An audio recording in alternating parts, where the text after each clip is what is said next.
Matatagpuan sa hilagang bahagi ng Pilipinas ang Cagayan. Mayaman sa malalawak na lupain,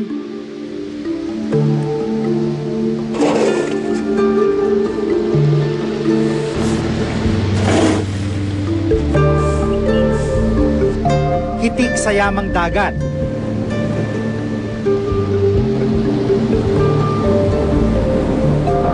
pero ang ilan sa kayamanang ito tila nanganganib at nagbabadyang masira.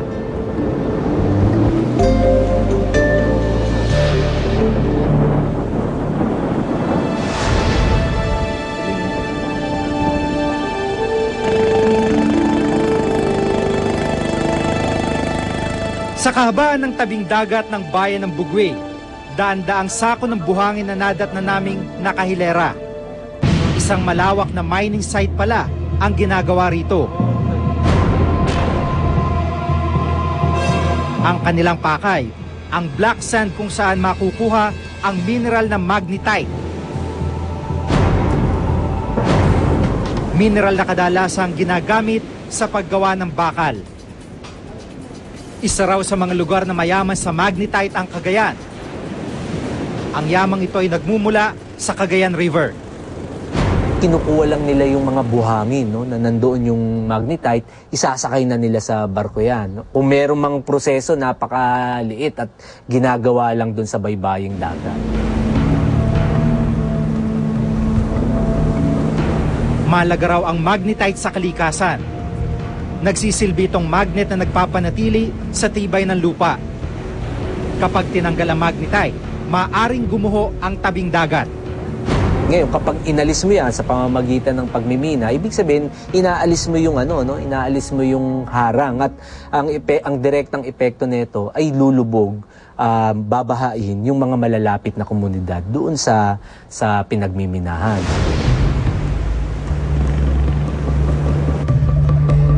Pero tila mas malala pa rito ang panganib na maaaring kaharapin ng mga residente ng Bugwe dahil sa magnetite mining. Ang malaking bahagi ng mining site doon ay nakapwesto kung saan nagtatagpo ang dagat at bunganga ng lagoon, kung saan kumukuha ng ikinabubuhay ang mga residente.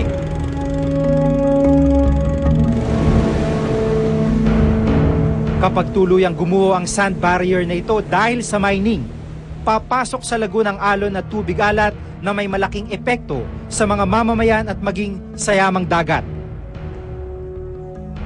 Ang mahirap doon, pag pumasok yung tubig alat, ang ipapump ng irrigation pump ng NIA, ng National Irrigation Administration pump doon sa area na yon sa Lalo, ay tubig alat din. At pag pinasok ng tubig alat, ang mga lupainan, mga bukid doon, ang mangyayari is wala nang tutubo pa.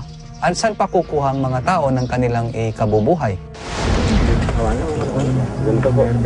Isang mangingisda si Art, tulad ng karamihan ng mga residente, pangingisda ang kinabubuhay ng mga tao rito.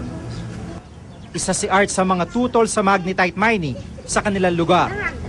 Yung sinasabi nilang magandang may bubunga o may dudulot ng pagmimina, konti lang ikumpara mo sa maaring dulot na kapahamakan sa tao. Kasi pagbalikan po tayo ng kalikasan, nakakatakot talaga yan. Tutol din ang mayor ng Bugwe sa magnetite mining. Dismayado siya na sa kabila ng matinding pagtutol ng mga residente, nabigyan pa rin ng permit ng provincial government ng Cagayan ang minahan. Sabi ng mga tao doon na nakausap natin, wala naman daw nangyari na ganun na in-explain sa kanila. At saka, boss, yung mining site talaga, kung yung pinagkukunan nila, is a prohibited zone yan. It is within yung 200 meters prohibited zone sa onshore yan. Nakasaad sa Philippine Mining Act of 1995 na ipinagbabawal ang pagmimina sa tabing dagat o coastline, lalo na kung ito ay nasa loob ng 200 meters mula sa tubig. Aminadong gobernador ng Lalawigan na pinahihintulutan niya ang pagmimina sa Bugwe. Tulad daw ng ibang minahan sa Lalawigan, kumpleto raw ito sa requirements tulad ng Environmental Compliance Certificate o ECC. As per my interpretation of the law, it is not a part of the 200-meter zone. Because wala namang beach dun . kasi nagkadugtong naman ang river at saka sea. So walang beach. The criteria of in measuring the 200-meter zone, as far as I'm concerned, is this shoreline. There is no shoreline sa mouth ng Cagayan River because tuloy-tuloy ang daloy ng tubig up to the sea. So walang shoreline dito sa mouth ng Cagayan River. Siya lang ang nagsasabi yata na hindi coastline yun. So mukhang may problema tayo pagka ganon. Mukhang sarado na ang mga mata ng mga tao pagka sinabing hindi coastline yun. Hindi ko na alam kung ano yun.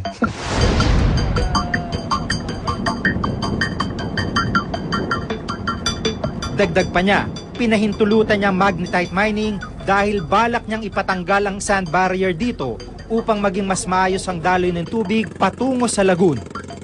We should remove those sandbars in our rivers in order to effect a better flow of the water going to the sea. Ginawa nga ng Diyos ang mga bagay na yan.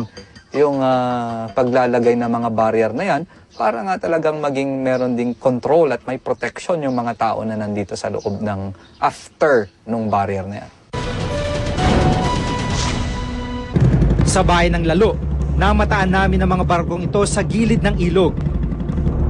Na tila mga Chinese vessel na mukhang nakaantabay. Sa tabi ng mga barko, naroon ang mga operasyon